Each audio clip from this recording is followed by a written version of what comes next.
I've been in the wedding industry for 8-ish years. The Pre-Nup is a platform that I started, I guess, 3 years ago now. My lovely husband who said, you clearly like to talk, you never shut the F up. So maybe you should start a podcast. I was like, can I still curse on a podcast? Like, I would say consistency is super important. Bad comments aren't necessarily a bad thing. I spend a few hours for every guest. In the interview, I just want them to feel comfortable. It can go wherever I need it to go, and that way it's like, even get in front of a window, natural light works a lot better than having like the artificial bright light. Episodes that I do solo, I'm getting more comfortable, but if it's just me and the camera, I'm like, I can't really do it. It's really hard. The first video of mine that broke like 500,000 views, I was so excited about. I was like, oh, people are watching this. You remember what it was? Yeah, it was about,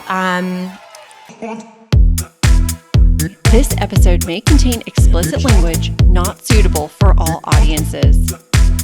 And we're back with another episode of the NJ Content Studio Creators Show. I'm your host, John Bertino, here with Steven Bacanza. Steven, say hello. What's up, everyone? And today we're super excited to have our lovely guest, Adriana Brauckmann with LoveStoriesTV and the Pre-Nup. hello, hello. Thank you for having me, you guys. Super excited. Adriana, tell us about the Pre-Nup, what it is, and how it fits contextually within LoveStoriesTV. Sure. So the Pre-Nup is a platform that I started, I guess, 3 years ago now. And I just wanted to promote wedding planning and make it accessible to everyone. Not everyone can have a planner. Even if you do have a planner, it's a lot. It's confusing. And I've been in the wedding industry for 8-ish years. And I know a lot, and I just started kind of putting myself out, pimping myself on TikTok, and I grew a little following. And then it was my lovely husband, Jake, who said there might be room for something more long form for this. You clearly like to talk. You never shut the F up. So maybe you should start a podcast. I was like, yeah. So he was so sweet. He got all the equipment and he set me up, and we're in my living room and I'm on Zoom with people, and it starts to like gain a little bit of traction. I'm like, oh, this is fun. So probably like a year and a half in, I got an email from the then CEO of LoveStoriesTV. And Love Stories, if anyone doesn't know, is this huge platform. They have across all socials the most followers or whatever that metric is. Clearly, I know what I'm talking about, but Go on. in the wedding industry. Okay. So they have a huge following across like YouTube, Instagram, TikTok, the whole nine. So they were already well established? Yeah. They've been doing it for years. What their initial niche was wedding video, because we focus so much on like the photos of things, and that's what gets promoted on socials. But seeing things in motion, you guys know, it's super different. So they have the largest database of wedding video. Like videographers. Yeah, wedding videographers. Sure, okay. And that's kind of how their socials grew too, because they would post these amazing clips of different things that either went viral in weddings or just were really special, beautiful moments. But they got to a point where they were like, we kind of want to expand into some shows. Adjacent category within wedding. Exactly. Yeah, some more wedding stuff. So Rachel Silver, then the CEO, reached out, and I thought that she was reaching out for like sponsored content for socials. And I was like, oh yeah, I'll take the meeting. I saw two other people on it who are now my producers, Nadia and Erica, who are amazing. But yeah, they were like, we love your podcast and we want you to join our network. And I did last May. I joined with LoveStoriesTV, and in this past fall, they were acquired by David's Bridal. So wow, yeah, it's been kind of a little whirlwind roller coaster, but it's been great. Wow, so that was a new relationship between David's Bridal and LoveStoriesTV. It's fairly new, within the year, yeah. Pretty smart in David's Bridal. They're doing pretty smart. So much right now. They are like what you thought of David's Bridal in the past. It's so different. I just went to an event that they hosted during New York Bridal Fashion Week. They did a line with Marchesa. So you guys probably don't know who Marchesa is, but she's this incredible designer. Georgina Chapman is the designer for Marchesa. It's a super luxury brand, like all A-listers wear on the red carpet. And she has a line with David's, and it's the only luxury bridal wear that you'll be able to purchase online now. So they've got their foot in a Wow. bunch of different, Yeah. a bunch of Wow. different stuff. It's awesome. So I want to go back to when you were just getting started. Yeah. You were doing primarily short form content. Is that right? Yeah. And where did you focus your efforts platform wise? TikTok was where I started. So I did TikTok for about a year before I even went on Instagram. I've always had a personal private Instagram for friends, family, rarely posted. And posting on TikTok was like the scariest thing That first I had time? ever done. Well, Yes. tell us about the it. first 100 times. Yeah. I didn't tell anyone but my husband that I was doing it. And real quick, when you were taking the long form that you were doing on Zoom and making shorts out of that? Not yet. So when I first started, I was just doing these little short form videos, just about, what's going to work best in your uplighting in your venue or, what you should ask your caterer, these little videos that would be helpful to brides, things they wouldn't think of. And then after I started the podcast, I would clip episodes, like the most interesting parts, and I would put those on TikTok also. Sure. And how much of a following, how big did you get the following before you started to broaden into long form? It was probably about 10,000 followers around the time. So Nice. How long did it take you to get to that 10,000? 10, I think it was like a year and change. Yeah. It's It was slow been going. a slow roll. Yeah. And Yeah. and it still is, And there are times where I'm like, oh, I just want to be like the biggest and the baddest. And then there's also times where I'm like, it's going at the pace that it should, and Right. it'll get there. Nothing great happens overnight. Well, I'm sure some things do, but It's that dopamine battle that's inside your head. You want to go Totally. full speed, but I know. It's logically you're like, no, let's go slow. We'll grow at the pace we're supposed to grow. Yes, but now I found that I have, a good base, and they're super engaged, and it grows a little bit every day. So I'm happy with where it is, but of course, always looking to expand and grow. Did you have any real breakthroughs with the short form before you started to broaden into long form? Breakthrough in short form, I would say that the first video of mine that broke like 500,000 views, I was so excited about. I was like, oh, like people are watching this and liking it. And Do you remember what it was? yeah, it was about dresses that you could wear to a bridal shower. Yeah. Do you have any particular feelings about why that one might have broken through? I think it's all about the style and the layout and I didn't know it at the time, but the visual hook. So, the verbal hook, of course, is always important, but this video particularly didn't have any speaking. It didn't have any caption. It was just like me I think it was a video of me from my own bridal shower, like about to cut the cake. And then it cut to this reel of all different kinds of bridal dresses. But no voiceover. No. And it was just like a montage, like a bunch of cuts. Yeah. And, Whoa. and at that time, there was a big value in the trending sound too. I think it's kind of veered. Not that Yeah, I've trending heard that. sounds aren't as Was it a important, trending but music or sounds like ASMR? Trending music. Yeah. And I can't remember what the song was, but it's on my TikTok. I could find it. Have you seen that Mr. Beast clip that's floating around right now with Mark Zuckerberg? And he specifically says that one of his keys to going mega viral is not talking. And one of his theories behind this is because it gives it more international reach for people that don't speak English. Interesting. That's really interesting. So counterintuitive. Yeah. The key to going viral is to shut the fuck up. Well, I'm in trouble then. So are we. I simply cannot. Right. Well, that's really fast. That's really fascinating. I would like to see the data behind that. I mean, it's Mr. Beast on the call with Mark Zuckerberg, so it's like, I hear you too, right? What do those two assholes There's a know? play what do there. I know? Exactly.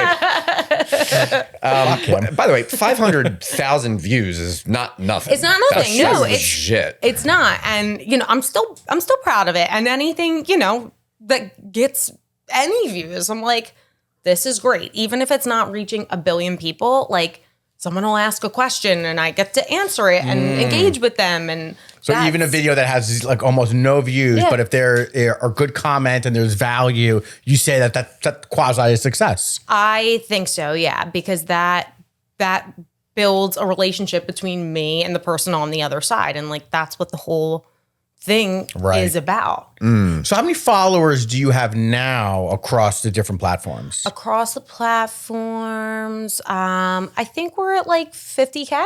50K. Yeah. Wow. Yeah. And that's just your show, let alone Love Stories TV, which has got, I know their YouTube alone is almost at 1 million. Yeah. Wow. Their YouTube's huge. And that's where my podcast goes to on video. Like syndicated out. Exactly. Yeah. Yeah, their social channels are huge, and my podcast clips go out to them as well. So they get a lot of traction just because of the followers and the viewership that they have. Have you seen a spike in your followers since you've joined Love Stories? Like, no, not a spike. To be honest with you, it's been still steady. Like definitely the podcast clips do a lot better because the former were me in my house and it was iPhone footage and me trying to CapCut these videos and put them together. And it was like not great. So now I have professionals doing it and those videos do a lot better. Yeah. But I focus a lot less on doing those talk to video short forms now because I have a lot more traction with the podcast. Okay, 2 big things you said right there. You said the podcast clips are doing better. Yeah. Okay, so to start, I think there's this common mantra that production value means nothing. And you're saying you've seen definitively in the data that ever since you joined a podcast set, a studio-like environment, you've seen a distinct difference in performance. 1,000%. Yeah. Wow. Yeah, 1,000%. If I didn't mention it, we're here at NJ Content Studio in Haddonfield, New Jersey. We have 3 beautiful sets. Check out the walkthrough video at some point. They do. I got the tour. It's so pretty. Amazing. It looks so good. Now, you said podcast clips. And before we jumped on the mic, I was saying to you, long form's a bitch. Yes. And the longer I do this, the more I'm just reaffirmed that long form is tough. Yeah. So starting with, I guess, just short form, you see outperformance. It's night and day, right? In some ways. So, the short form really feeds the long form. So that is our primary base for promoting the podcast. That's our advertising, short form, getting it on Instagram and TikTok. And that's how I would say 99% of listeners find us. No doubt. But I guess in terms of getting a video too, as Mike Desmarais would say, pop off. Shout out Mike Desmarais. In terms of getting a piece of content to pop off, is it been your experience that that's much easier with short form than long form? I think so. Yeah. I mean, other than the podcast, I barely have dabbled in long form just because it's grueling. And there are creators that I know who do a phenomenal job and they do these vlogs and they're incredible. It's just for me, other than the podcast, long form, I can't It's a lot. do it. It's a lot of work. More of everything. Yes. And I mean, look, I'm currently having a moment. I think You're having a moment. Let's explore your moment, John. Well, it's just that it's a lot of work, the long form. And then not only that, but we tend to look at this. Look at my notes. Look at the preparation. It's like we're a high school football coach running plays. Go to play B2. This is my preparation, right? And I have no qualms about that because we have multiple layers of strategy behind what we're doing here. Yeah. But it takes a ton of time. And then I go to Instagram. I have a buddy sit in Steven's seat or whatever, and we talk about dumb shit like sauce versus gravy. By the way, sauce or gravy? I mean, it depends on what it is. Like Sunday gravy is with the meat. If there's meat in it, in the red sauce on Sunday, then it's gravy. It's as clear as that. Yes. But if it's like, if it's just a marinara, it's not gravy. You know what I mean? I'm with Adriana. What? You're a New York guy. I thought you were the sauce guy. I'm a sauce guy, but it's funny. So my one of my grandmothers was from the Bronx, and the Sunday sauce was the gravy. Yes. And that's exactly what it is. But my dad being from Italy, everything was just a sauce because you make it real quick. He never believed in the gravy. Right. So, No, it I'm makes torn. sense. I always just say gravy because I'm not gonna just eat you marinara. do? Yeah, well, I'm gonna eat either a bolognese or like, but this is, I don't know if this is like just a family thing or if this is something that like all Italian families did or just mine, but sometimes my dad would make tuna gravy. Oh, I do that. Yeah, Okay, so that's it's like very romance Italian. gravy. It's the That's best. very It's Italian. the best. It's Tuna gravy. Yeah, no, I do delicious. it. I absolutely do it. We eat it at I home maybe love twice a canned month. tuna. Like In the olive oil or in the water? Yeah, Trento. Fuck the water. The water's disgusting. It really is. You open up a can of tuna in water and it's no. Just kill me. All right, Right. so back on track. Point Yes. being, that goes viral, and there might be 10 people that watch the long form, right? Right, and right. that can be just absolutely maddening. So, I mean, I'll just leave it at that for the moment, but I'll segue to this key point. I'm curious in general. What are some of the tricks you've learned in doing this now for 3-4 years? Yeah. About keeping people watching. How do you keep them engaged? So, I mean, I still struggle with this. Consistency We all is do. obviously so important. Just making sure, even if it's not every day, that it's like, if you're a 3 times a week person, then that's what you're doing. Because most creators, I would say, have like full-time jobs and other things that they're doing. So it's not really possible to just be so in all day, every day until you can make that your full-time job, which, if that's the goal, that's awesome. But I would say consistency is super important. Just seeing what does well. So just for example, that bridesmaids video. Okay, well, people liked that. Maybe they'll like more fashion bridal things, and they do. So just seeing what does well, paying attention to it, and paying attention to what people are saying in the comments. Yeah. Bad comments aren't necessarily a bad thing. They're Controversy's good, right? controversy's good, yeah. And sometimes people say something in my video and they're like, I don't agree with that at all. I think this, and this. I'm like, that's a pretty good point. Yeah, you're right. And you get these different opinions. But I would say for keeping people coming back, just paying attention less to yourself, which sounds crazy because it's your content, but paying attention to what people are gravitating toward. Yeah, it's really important to put the audience first. Cliche to say, right? Yeah, but I it's have true. noticed the more I've started to focus on, okay, is the audience going to give a shit? Is this just my pet talking point that Yes. right? And trying to get away from what's most important to me and making sure I'm putting the focus on the viewer. Yeah. It really does make a difference. I want to double click on this though. Yes. Have you thought at all about little tactical things you can do with the short form that gets them to stop turning away? You mentioned before visual hook, for example. So Yeah. maybe expand on that among other little tactics. Visual hook. So like, for example, you start the video, you're sipping a water, and then you're coming away from your sip and you're just talking right into it. Really? You've seen a difference?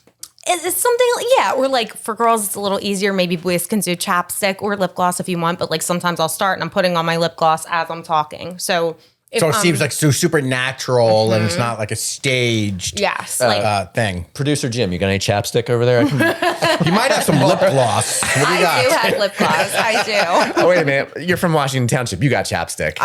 You know what? I have does that mean? Aquaphor. I keep Aquaphor. Aquaphor at all times because chapstick dries out your lips. Yeah. And Aquaphor keeps them, moist and hydrated. You're actually testing this? Like I'm gonna be doing in motion at the beginning of the clip? I think you see it too. You see people grabbing like a microphone and putting a microphone up or doing Yes. something. That's interesting. Or I'll just set up my camera. Like as I'm setting up, I start talking. And, I've tried it a bunch of times and it does work. Not always, but There's like it a does. natural authenticity about that. And what I've gotten from you, Adriana, is like, for example, a couple minutes ago, you mentioned that people are commenting on your posts and you'll admit, like, that's a really good idea. Or I didn't think about that. Like, you're not, yes, you are the expert, but you're not coming in on it like, I've been married 15 times, like Zsa Zsa Gabor. And you know what I mean? And like, let me tell you all the things. There's like a humbleness about it. Yeah, I mean, the whole point of the prenup is that I'm not the star, the bride is. So I want to do what's best for the bride, and I want to hear what people are saying. Sometimes people come in with really mean personal stuff, which is weird, but like, you don't pay attention to that. But yeah, I do think like this morning or yesterday, I posted something about lab grown diamonds. I happen to think lab-grown diamonds are genius. It's a big regret of mine that I don't have one myself. But it was like before I knew what they were, which is a whole other conversation. But I posted something about them not holding their value. And someone was like, well, real diamonds don't hold their value either. And I was like, touche. You know, it's that is true. Right. On that point of choosing subject matter, do you have a clear formula for this, or do you kind of just go, this is interesting, I want to talk about it? Yeah, I don't really have a formula. Like I'll keep a notes of content ideas and things that I think would be interesting. And, sometimes I hit it, sometimes I don't. But a lot of what I end up talking about and doing short form content on outside of podcast clips are kind of inspired by what I'm talking about on the podcast. So if I'll have a guest on who is, let's say they're a florist, like I start thinking about floral things and like, what do people need to know about floral? So I don't have a great strategy of like, oh, this is going to be, Monday we talk about florals, Tuesday we talk about food, Wednesday we talk about fashion. That's not me. One thing I do plan for is just on Instagram, just because the feed matters a little bit more aesthetically. I use an app called Planoly. So I can at least see what the thumbnail is going to look like on the feed. Amongst the whole, yeah. But that's, as far as planning goes, like kind of the extent of it. Speaking of content strategy and planning, have you noticed if any of the content from your show or the rest of the Love Stories TV network is making its way into David's Bridal's site? It is. Yep. So this was last week, and I'm sure things filter through, but the Pre-Nup was on that first page of David's Bridal. And on the homepage? Yeah. How cool. Yeah, it was really cool. And I met Kelly, who was the new CEO of David's, and she's amazing and hysterical. But I met her for the first time. She's like, oh, she's got this great Texas accent and like big hair, and she's just fabulous. But she's like, oh, I feel like I know you because we have you on the David's TV in the office. And it is cool to see that because I grew up with David's, that was like, you pass and it's like, I always loved weddings from when I was a kid. So I saw it and I'm like, oh, wedding dresses. And, it's kind of a cool full circle moment. Right. Did you get your wedding dress from David's Bridal? I did not. I did not get my wedding dress from David's Bridal. But in today's day, like it's just so different, especially because they're expanding into that luxury market now. And they are, I think I mentioned this earlier, but they're the only place that you can purchase luxury online from. And that's been a big complaint that I hear from my audience. Like, I wish I could just order a dress instead of this whole like bridal shop experience. The production and theater of it. Yes. But isn't that part of the allure? Isn't that what, like, as a little girl, like, isn't that what you're like, isn't that the moment sometimes even more important than the wedding is going with your girls, getting a little half blazed and baked and drunk and trying on dresses? You know what? It was my favorite part of the process. Once I picked my dress, I was almost sad because I was like, no, I can't like play dress up anymore. But I do get the other hand where it's like, I mean, you guys probably don't have this, but for a lot of girls, it's like shopping for swimsuits. And you go into this store and like everyone's ogling at you and maybe you're not super comfortable with the way your shoulders look or whatever it is. Yeah. And you're like, just I hate that staring problem. I hate it too. I can't get my lats, just the way I want them. But no, it Steven, can, how are your lats? The lats are okay. You should really see my calves, though. I have a hard problem with my calves. What's the issue with the calves? They're huge. I have big calves too. I'm a big calf girl. Are you? I am. Yes. Interesting. Yes. The big calf club. The big calf club. What part of the boot are your people from? Maybe we come from the same part of the boot. My dad's side is Definitely it's the Everett calf. Chase. It's the calf above the boot. Maybe we're related. Maybe we are. The Abruzzo Molise regions where I think the calf is when you look at the whole boot. But you know what? I used to be so self-conscious of it, but now I'm like, I love it. It's great. Yeah, I mean, At least I have calves. right. All right, calf crew. Back to marketing here. Right. So this seems like a long-term strategy, a brilliant long-term strategy executed by David's Bridal to not just sell dresses, but build community. Yeah. Do you think it's working? I do. I mean, they're kind of in babyhood. So they acquired this company called Pearl, and that's their media company. And Love Stories kind of feeds Pearl. So their content does that. But I think it's really, really smart just in this evolving world of content and, it's social media and, how are we going to differentiate ourselves? This brand that people have known for such a long time for this one thing. I think they're already doing a great job of getting their name out there in a different way, but I think they're only going to expand. Do they pull you into like strategy meetings with the other creators or just let you do whatever you want to do? So I have 2 producers for the Pre-Nup, and we talk about, they mostly give me creative control, but they handle a lot of the behind the scenes things and the advertising and all that good stuff. But a lot like Tegan Gerard, who has the Half Baked Harvest. It's a blog. Like everyone follows her. She has like 5.5 million followers or something. People who probably don't even know they follow her because she just has these great recipes. But my producer Erica was able to get her on the show. So sometimes they'll have connections with people through different media companies and PR and they do help with that. So mostly it's just Pre-Nup meetings or Pre-Nup meetings. But the other shows, I have relationships with those people and we have our own little like group chats and ideas But at least as of yet, it's not as though the marketing team is coming to you and saying, okay, here's our objective across all channels. We want you guys to do more of X. No, they give us a lot of creative control. In fact, one of the things that was a question and concern of mine when Love Stories was being acquired by David's, because I always have like a lot of creative control and freedom.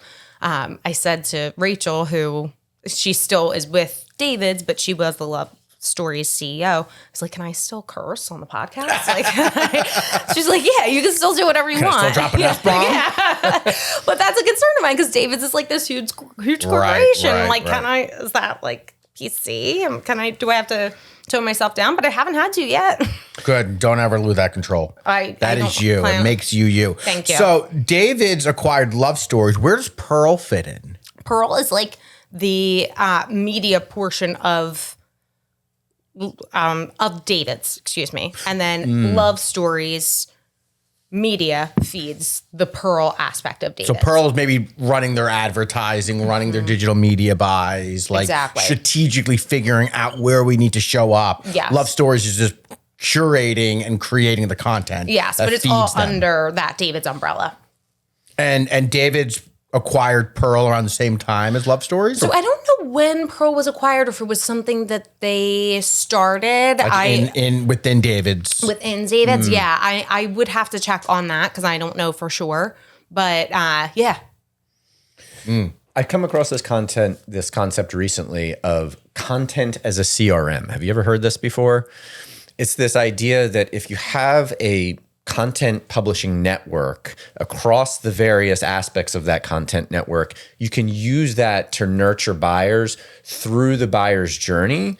Everything from your stage, which is the prenuptial wedding planning, to the wedding itself, to honeymoon, to planning for the next baby. And with the right data insights, you can track that actual individual or viewer down, track the viewer down to the individual and serve them certain types of content that moves them through that very real buyer's journey. I just think that's such a clever premise. And I have no doubt that that's ultimately what they're up to here. I'm sure that is like what it actually is. I hadn't heard that term, but yeah, I'm sure that's exactly what they're doing. And I love it. It's brilliant. It makes so much sense. There's actually a good example of that strategy, I think, that failed. Right? No, I'm showing all my notes. Yeah. Let's Hi, guys. Nobody can see this. What you get for number 4? But think about Bed Bath and Beyond. Sure. Wedding registry, get them in, and then into Bye Bye Baby. Bye Bye Baby, right? sure. But they have fucked their strategy up, right? And now they're all basically out of business. Which I'm so sad about because I love Bed Bath and Beyond. And but The Knot did the same thing. The like Knot, they have yes. The Bump, which I go into because I'm pregnant, the Bump app every day. I'm like, oh, today baby is the size of an avocado. I remember The Bump. Yeah. I don't know if The Knot started it or they just acquired it, but it's, you're right. It's that CRM thing to basically get you, they want you to go back to it's the mechanic. They don't want to necessarily be the car salesman. Yeah. They want to be the mechanic. They want you coming back every 3,000 miles for an oil change, a tune up, your tires rotated, you have a kid, they need clothes, they need this, they need that. It's smart. It's really smart. When they need a divorce, you go to the post-nup, whatever it is. Right? I love, by the way, the cleverness of the prenup. Oh, thanks. Very clever. Very clever. Some people get it, some people don't, but we've come this far with it, and I love it. It's fun. Now, something that I've noticed that a lot of brands are missing out on, and I don't think David's Bridal is doing this yet. Okay. There's a lot of the content that can be extracted from the video and audio that can find its way into the site to make incredible montages of content, or in other words, like roundup style posts on, Adriana and even the other creators on Love Stories TV. Mm-hmm. Sure. There's been this recurring theme of, how to deal with a mother-in-law. Right? We do a lot of those. Now, extract those insights across the various videos, pull them into a piece of written content, get those words on the site, which is incredible for SEO, right? And Google really appreciates, and now the LLM AI chatbots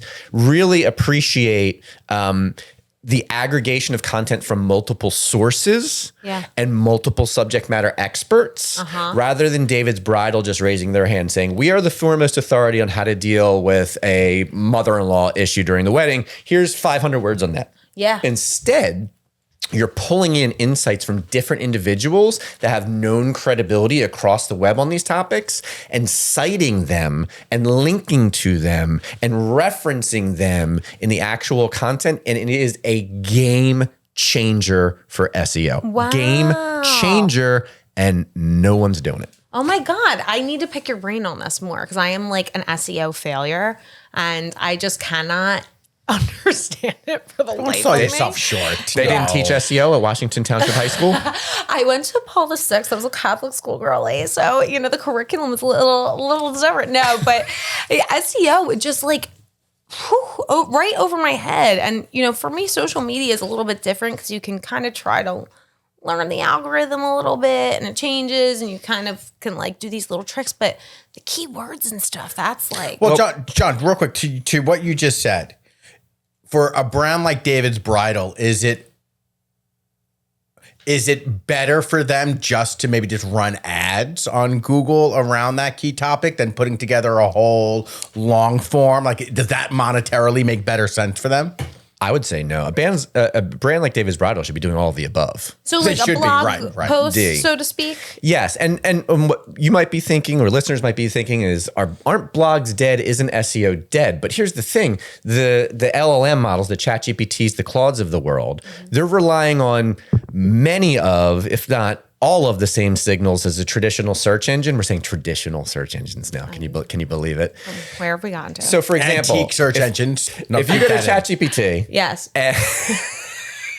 keep that in. If you go to ChatGPT and you search New Jersey marketing consultant, we're number one. Okay. Why? Did we do a bunch of AI search engine optimization? No, it's our legacy SEO still resulting in higher visibility and rankings within ChatGPT because they're looking at most of the same factors. Right. So yes, going through the effort to extract key insights from blog posts, from social media videos, from interviews, from multimedia content, extracting those insights, getting them into the website can still pay and does pay massive dividends for brands within, the LLM models. Super, super interesting. Yeah. That's not something I had thought of. I don't know what they're doing at that back end, but have you noticed if you go into Instagram and you search for something you want to see, photos or video on, and it'll just give you like an AI answer? Do you guys see this happening? Oh yeah. So I don't want that. Like if I wanted to have an AI answer, I would go to ChatGPT or whatever Grok or whatever it is. But that's not what I want from social media. Do you know what I mean? But social media wants you to stay on the platform. So now they're going to offer it in the platform so you don't go off the app. It makes sense. But I'm sure I'm the only crazy person, but I find myself like getting so I'm like, I gotta get This isn't my assistant. I don't want this. My assistant's in. Are you a grok gal or? My husband is. My husband's a grok guy. Yeah. Smart man. Well, what is your AI of choice? I mean, I use Gemini because I don't use AI a ton yet. I'm sure I'll be using it more and more every day. I find myself using it a little more. Yeah. But I sometimes I'm like, oh, can you like teach me how to do this thing? And then I'm just like, whatever. But I have to learn it because you got to evolve with the times or you're going to get left behind. So. Right. I want to go through a few just common things that come up in our interviews with creators. Yeah. So first of all, planning. We touched on this earlier. I'm a big planner, but not everybody is. Yeah. I recently interviewed Natalie Brunell from Coin Stories. I don't know if you know who she is. Okay. She is. She's a major figure in the cryptocurrency Bitcoin space. I'm sure my husband knows who she is. She's incredible. I was out in St. Louis hanging out with her. And when the subject of planning came up, where I asked her, what makes people watch? And she said, the guests. And I said, okay, but how do you get the most traction out of those interviews? And she said, I invest hours into planning for every single guest. Yeah. And yet, I have no doubt that other creators, you'll ask them, they'll be like, hours of planning? What are you talking? I mean, Steven just rolled out of bed for this interview. Yeah. Basically. I'm doodling on this sheet of notes. I don't know what the hell I'm looking at. I can't even read. Beautiful flower. So I'm curious, what's your take on planning? How much is necessary? What level do you get into? So I said earlier about, on socials, I'm not like, plan. It's just kind of like, oh, this thing comes up and like, how does it fit in? But for long form and for podcasting, I spend a lot of time on prep. I just want to know the person as well as I can before I have a conversation with them. That's my goal because in the interview, I just want them to feel comfortable. I want them to be able to say whatever they feel like they can say. And I know them. And it's not this like whole intro of, we're here for a certain purpose. So I don't need to know your whole life story on the podcast, but I do want to know it personally so that I can ask the right questions to you and get the best information out of you. So I spend a few hours for every guest, just trying to get to know them on the internet as much as possible, and then curating questions that are going to be best for them. Interesting. I don't feel so bad then for some of the time I'm investing. Genuinely, because I question myself. Yeah. Is this really worth it? Yeah. Now, granted, I could organize my research better. I'm trying. Well, it depends too, and it depends on the guest. Like I have my sister come on, every 6 or 7 episodes, and we do a movie recap and review of a wedding movie. Like a wedding movie? Yeah. Yeah. And the most research that I do is we watch the movie and we just riff, and it's a different format than my typical podcast. It's a little bit more fun, but people know when Big Vic comes in, it's like more silly and fun and lighthearted, and maybe we're not going to get as much dense wedding information, but we're going to have a good laugh. Yeah. We're going to talk about some wedding stuff. During your episodes, do you have any canned questions that you ask everyone? Yeah, I do. I have, we call it our after party, and we do, what's your honeymoon hotspot? What living guest would you invite to your wedding? Your signature cocktail? What hors d'oeuvre would you never pass up? Song that gets you on a dance floor at a wedding, and one practical piece of wedding advice. So something I want to ask you about, speaking of Naval Ravikant. Yes. He has a tangent, which I've heard him revisit on multiple occasions, about how ultimately your true competitive advantage is tapping into your most authentic self, what that self likes to do, the type of thing that other folks might find is work, but for you, it doesn't feel like work. And when you tap into that, you're truly maximizing your competitive advantage over everyone else. Yeah. What's your take on that? I think it's brilliant. I don't know if mine, because I think about this from time to time. I've heard this. I don't know if mine is like real or not, but I hear people often say like, oh, it's such work to like meet with people, like be on, have conversations where I'm like, that's my piece. Like if I can go talk with people, that's like, I'm like, oh, thank God I don't have to be like sitting alone bored. I'm learning something from someone else, or I'm like, talking about something interesting or new that I haven't yet. But I think that is brilliant. I mean, Ravikant is brilliant. And have you found that to be, do you feel as though you're in the right place in what you're doing? Because you certainly come off as incredibly natural in your recordings, in your videos. I've watched that and you seem right at home. Yeah. Like you're not even trying. Thank you for saying that. Yeah, I feel like I am. And, when people ask, I'm sure people ask you guys like, oh, are you nervous to record? Like people are going to see it. And I was definitely more nervous. I think I told you guys when I started on TikTok, like doing the short form stuff, and just feeling like I was maybe not being inauthentic, but you're exposing yourself. You feel a little bit nude. But when I'm sitting down with a person, I'm like, oh, this is, I do. I feel natural. Even as opposed to episodes that I do solo, I'm getting more comfortable. But if it's just me and the camera, I'm like, I can't really do it. It's At least really not yet. hard. It's really hard. I've had to do it a couple times if a guest cancels, just because studio time's pretty expensive. I'm like, all right, we're getting in there. We're doing a solo, and I'll do it. And the last one that I did was the best yet, but before I'm like, so many cuts, so many like in betweens. I'm just like, what was I talking about? I don't know. Having the conversation is more comfortable for me. I got two things to this. Number one, the Japanese have a term for what, John, you're referring to, and when Naval refers to it, it's called ikigai. Oh yeah. Yeah, so ikigai, and I can't. There's a diagram where Creepy guy? Creepy guy. We'll get to that in a second. It's like what the world needs, what you're good at, what you could be paid for, and what doesn't feel like work. And when you can like look at the Venn diagram that overlaps that, it's Ikigai. It's a great book. Highly recommend that book. I've gifted that book to so many people because I believe in that concept. And actually, the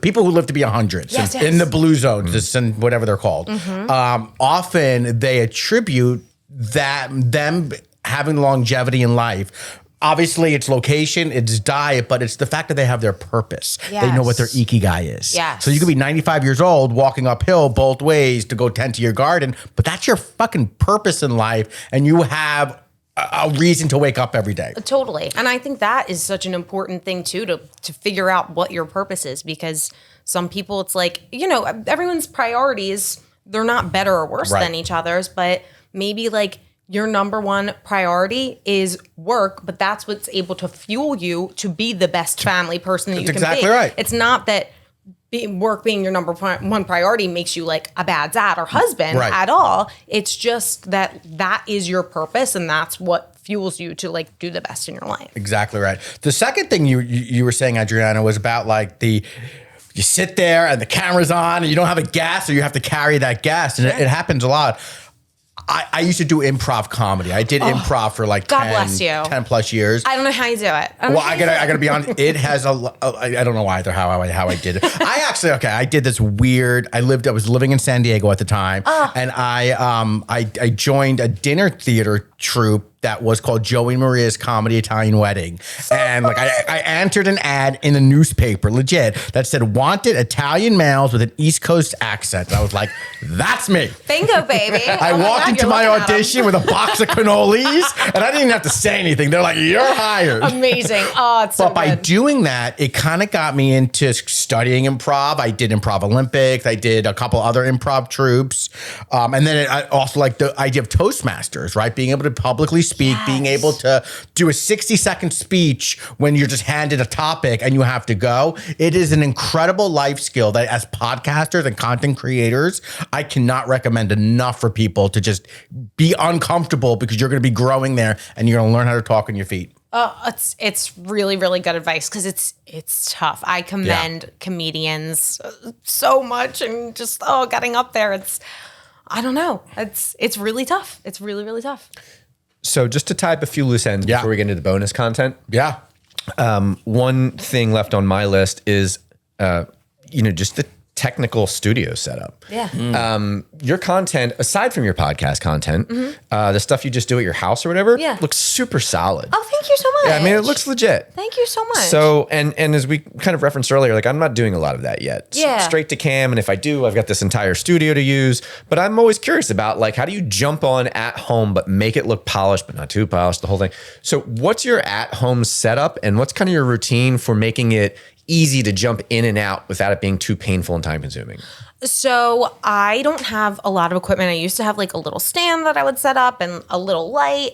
Not anymore. You ditched it. I ditched it. Do I have my phone? I do have my phone on me. So I have this little like, Octo Buddy thing. That's interesting. What is that? It just connects to like a mirror or window. Oh my God, it's like an octopus. Yeah, it's like an octopus and it's a suction. So Pulpo. it can go wherever I need it to go. And that way it's like even. And I usually will get in front of a window during the daytime because I find that the natural light works a lot better than having like the artificial bright light. Nuanced question, but you say in front of a window to your side, window head on. Window on me. So I have to play. You're putting that, you're attaching that to the window. Yeah. Or, wherever the sunlight's coming in at that time of day. So I have to play with like where I'm going to be. Like a cat. Like a cat. Like a cat. But I'll set it up and I usually will wait for a moment like that my husband's gone because I still cannot have him be around when I do short form. That's the reason why he's in the car right now. Correct. Yes. Long form, he can be here all day. But there's something about short form that is like, because I script it. Okay, so you do script it. Now, do you use a transcript tool? No. So you script it and memorize it? I script it. I'll put it in notes, and then I'll like come out of the camera. I swipe out of it, and then I look at the next thing I'm going to say. If it's more than like 10, 15 seconds, something that I can't memorize, and I'll come back in and I'll do the little like, okay, and then this thing. Okay, so you're doing a sentence or two at a time, stopping when you need to, going back to the notes. That's funny. That's how I used to do my intros upstairs. And then you'll just rely on the editing to just get sentence by sentence by sentence. Yeah, and then I trim it like as short as possible so Right. that it's not, these breaks and spaces in between. It's not sexy, but it is. That's what I do. So you're not using any apps like Big Vu or something where you can have like the teleprompter You might want to do on that, your by the way. screen. That would make your life a lot It easier. would make my life a lot And easier. Big Vu, BIGVU, is a legit awesome app. And Okay. I And use they're like it. $5, Adriana. Okay, yeah, I should just do it because it is like a little bit time consuming. But even if I have to read ads on screen, like in studio for long form for podcasts, I can't see and I won't wear my glasses. So I'm like, Give it this 10 episode years. is brought to you by Honeymoon. Right. I don't know. But yeah, I could learn some tricks. So Big Vu, all right, I'm going to put that one in my Is pocket. legit. Let's Cool. get Big Cool Vu. app. And then so that's probably most of it, right? So suction cup thing suction cup thing. on a window, Yeah. natural light, phone camera. We glossed camera. over that. Yeah. Nothing special. Yeah. Filters in pre, like maybe in post, but in pre, anything? No. No, Not- usually like special not. settings on the phone. No. No. Just record. Audio, Yeah. microphone, Rode.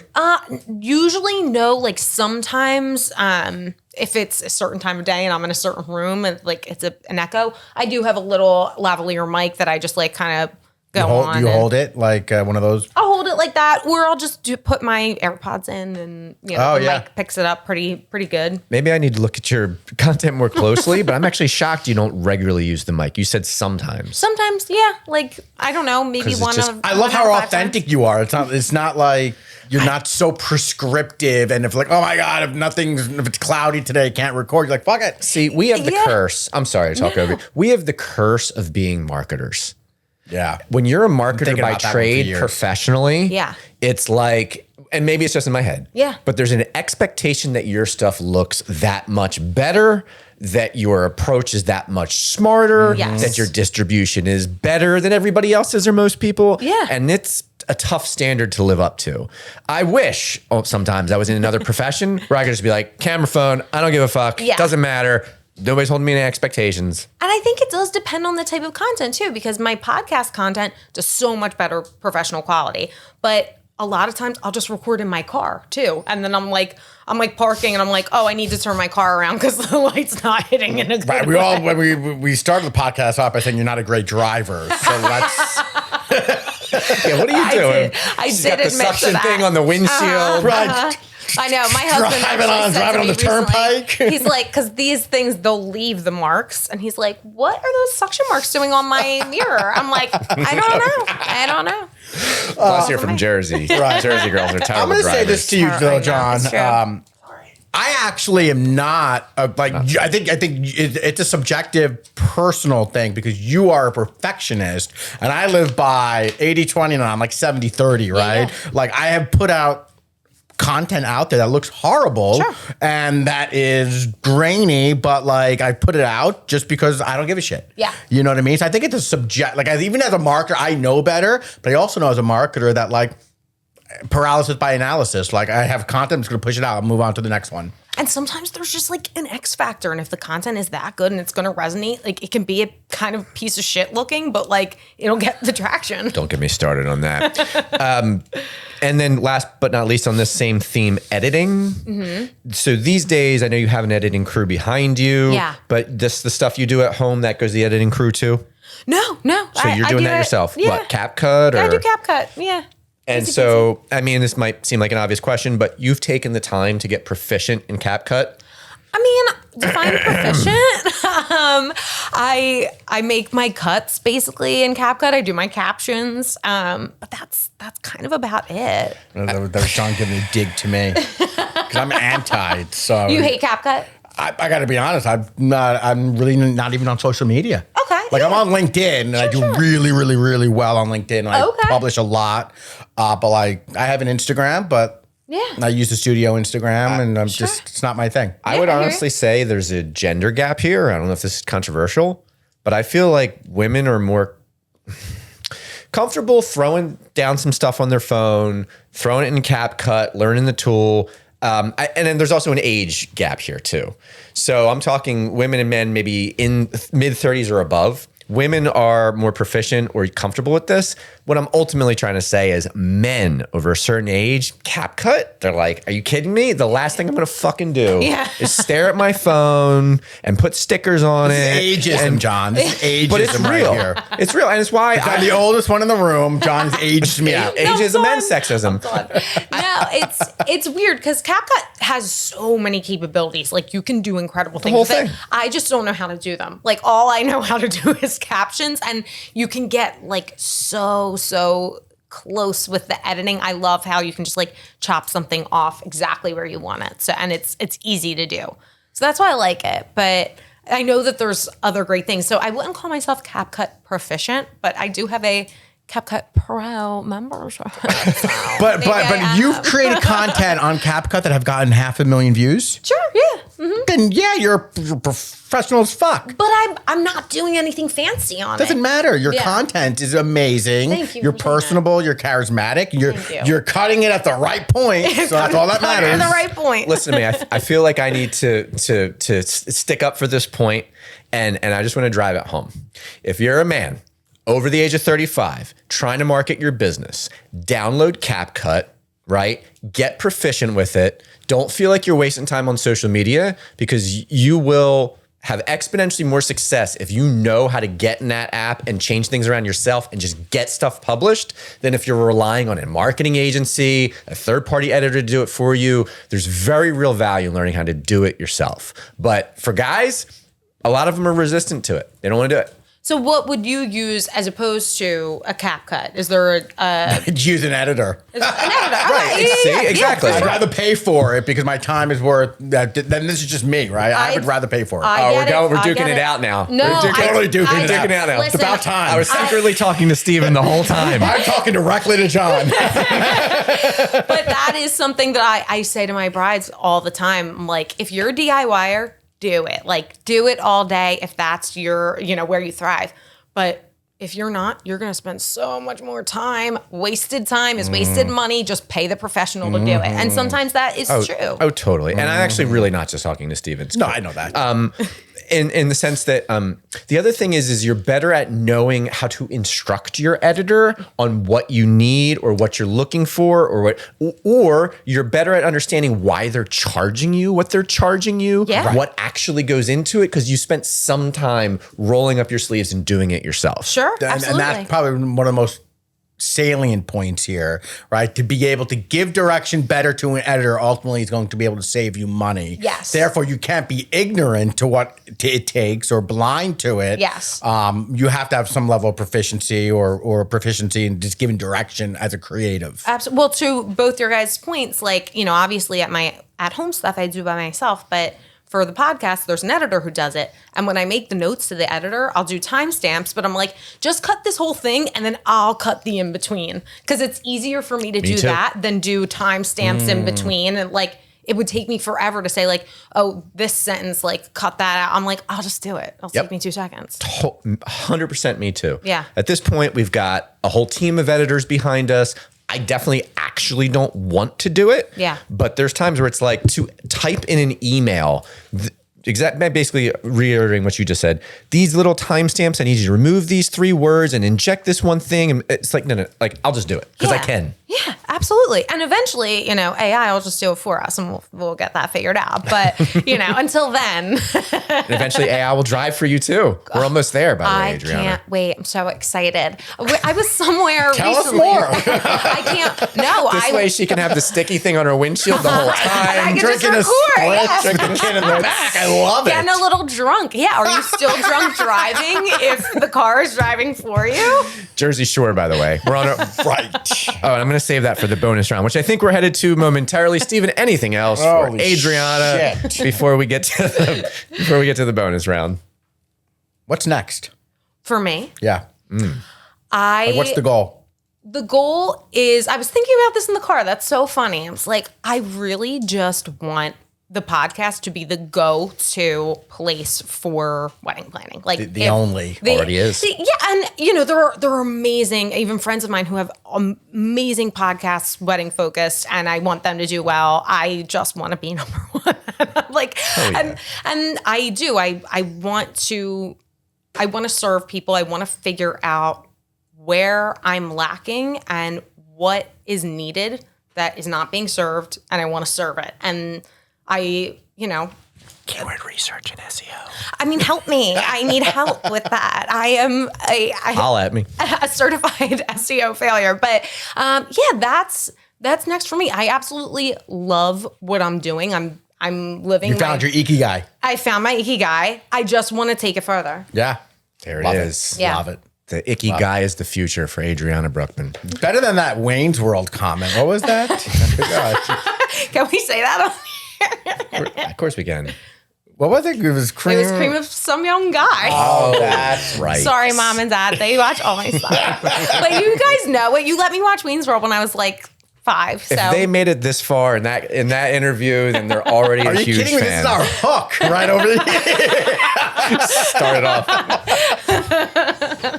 That's so good. it's the best. Adriana, if somebody wants to check out your stuff or get in touch with you for a big brand deal, how do they find you? You can always email me, Adriana at the-pre-nup.com. All my socials are the_pre_nup. The podcast is available on all podcast platforms, Spotify, Apple, whole 9. The Pre-Nup, a wedding planning podcast.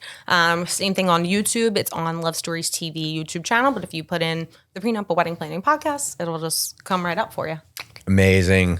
For those that want more with Adriana Brauckmann and Steven and I, go to our Instagram channel or TikTok. There'll be some bonus footage, and we're going to head into that now. For the rest of you, we'll see you next time on the next episode of the NJ Content Studio Creator Show.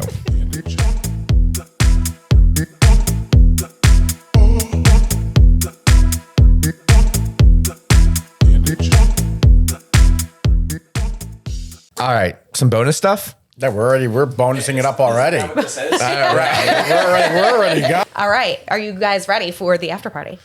I'm ready. I might interject too. I got 5 things to say. Interject. Okay. So what is your honeymoon hotspot? Honeymoon hotspot. I'm really enjoying some trips to Europe right now. Anywhere specific? I was just in Prague and absolutely loved it. I've heard the best things about Prague. Incredible city under Gothic architecture, very walkable, impressive food for a city where they never talk about the food. I'm not really a beer drinker anymore. I used to be. Sure. But this place had me drinking beer again. The Pilsner was just light and refreshing. It didn't sit like a lump. Prague was awesome. So right now, that's top of mind. Okay, selling us on Prague. How about you? I did a wedding moon, so I got to kind of live out my fantasy. But I'm going to say I probably want to go to like Patagonia. Ooh, the complete opposite, and like do some days out in South America and like the gauchos of Argentina and like do all that. I'm really that's kind of high on my list. You know, I've only had one other person say Patagonia on all of my episodes. Who was that? Do you remember? It was Rachel Bahar. She's a phenomenal wedding planner in New York City. She's cool. Yeah, she's awesome. But what hors d'oeuvre will you never pass up at a wedding? I'm so lame. You know where my mind goes first? Yeah. The little hot dogs. Me too.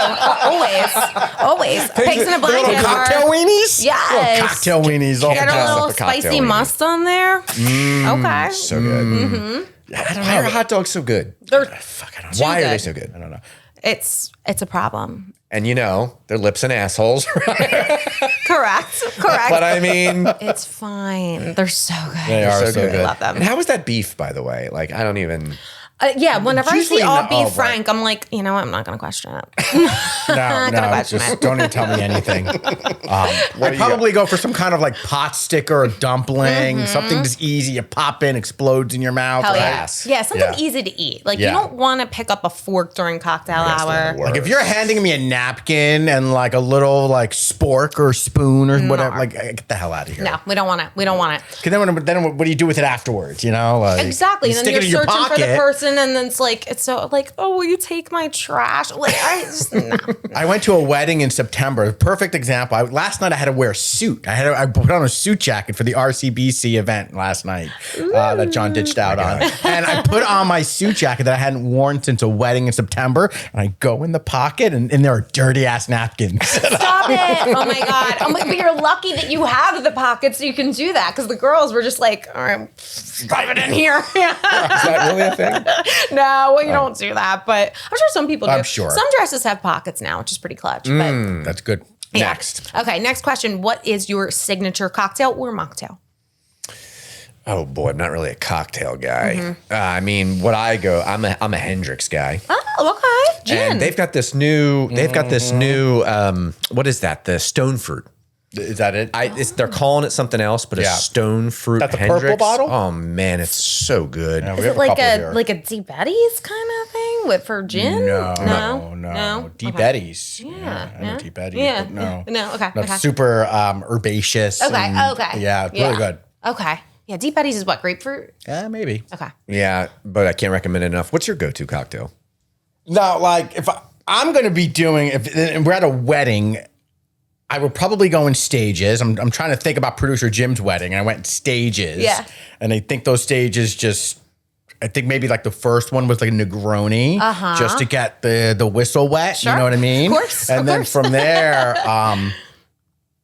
I probably just kept it clean, like probably a vodka soda. 'Cause Yes. like, I feel like if I drink clean alcohol, I have a better chance of not being a jerk off the next day. Totally. No hangover. Yeah. Yeah. Yeah. If you lower the sugar, you're going to avoid that hangover. I mean, chances are still low. They're low. Chances They're are still there, very but low. they're low. But I'm actually a wine guy. I'd probably go towards wine. What's your wine of choice? An Italian wine. Okay. Currently, they are. I'm going to be super geeky. Wines from the Mount Etna region of Sicily. Oh, Are okay. so effing good. We have a bottle in there. Oh my God. Okay. I Yeah. have to take a pic of it before I leave. Definitely. It'll be my treat once I give birth. Any more wedding questions?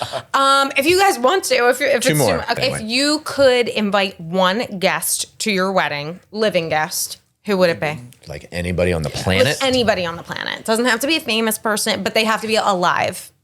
Oh man, you go first. Oh man, I think the first person that's coming to mind might be Theo Von. Oh, that's a great one. Because he is so fucking outrageously such a good funny one. and like He's incredible. like just he makes my stomach and cheeks hurt by laughing. Likewise, yeah, he is so funny. So I think he would probably be on that guest list. I might have to steal that one. Okay. Yeah, that's a good one. So I would definitely not invite this person to my wedding per se. I probably wouldn't invite anybody I don't know my wedding. Sure.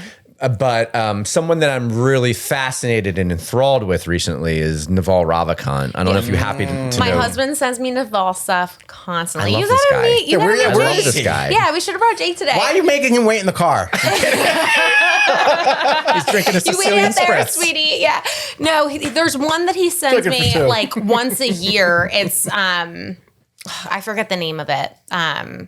But it's like a compilation of Oh yeah, Naval. how to get wealthy. That, Me. Yeah, Maybe. that thread is incredible thread. So Yeah. it's funny because that actually gets us right back on track. Perfect. So this is a question that I ask every guest on the podcast, and 9 times out of 10, I'm disappointed, which my brother pointed out is my own fault. I need to be more clear on what I want. But I will provide a prep sheet to my guests, and I'll say, what is one practical piece of advice that you could give to any couple planning their wedding? And like 9 times out of 10, they're like, remember why you're there. Enjoy the day. It goes so fast. And I'm like, no, practical. I want like, shave your pits the 2 nights before and don't touch them again. Like something weird, something, interesting that you can apply practically to the wedding. But that is a me issue. That's something that I need to like be more specific. But if you guys get where I'm going, Yeah. what is one practical piece of advice that you could impart to any couple planning a wedding? Well, I am a wedding planning aficionado. Okay, let's hear it. But I mean, honestly, I got married 13, so 12 years ago at this point. I can't, What's see what your I can anniversary? remember. 3/30/13. So you just had your anniversary. I did. Happy Annie. Well, thank you very much. Nice. Thank you very much.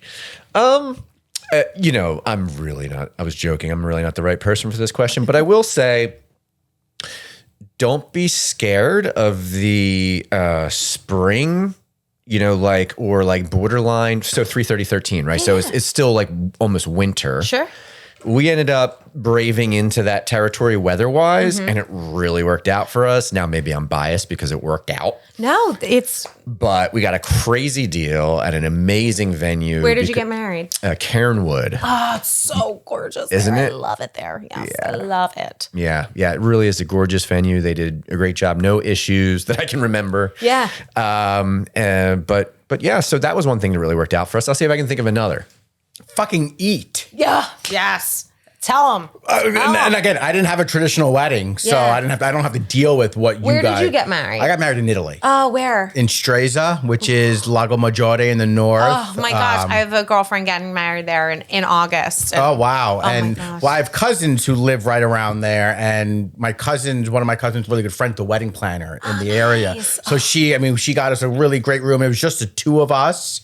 It was just my wife and I, and we had it officiated there at a villa, and then we went and then we did our like a wedding moon. We went to Venice for a couple days. We were in Italy for probably like 4 weeks, I think. So Doing romantic, yeah. No, it was awesome. But like I don't have like the traditional wedding story. Like we didn't have a first dance, we didn't have this, we didn't have that. But from what I hear, going to weddings and afterwards, and everyone who's had big weddings are like, how was the food? I didn't taste any of it. I know, I it's didn't taste any of the heartbreaking. food. I didn't taste any of the food. And like, It's sad. you spend all this money and time, and you do the fucking tasting, and you got the this and the that, and you didn't do it, and then you have a headache later because you're hungry. Yeah. Fucking eat. It's perfect for everyone else, but what about the guest of honor? Like, let's Right. get some food in our belly. Right. Yeah. So that's what I That's would really say. good advice. It's important. And if you feel like there's a lot going on, that's always like my role in the wedding. But if you don't have a planner or you don't have, someone to do that, like have a bridesmaid be like, make sure I eat. Like bring me something. Bring me food. Right. You've been amazing. Oh, you guys are so fun wonderful. having you down here. Thanks for having me. This is so fun. We got to have you back. I would love it. I love it. 1,000%. And Yes. thanks so much for being here. Yeah. Thank you. Thank for you, hanging. guys. This is so fun. That's a wrap. Yeah. Bitch.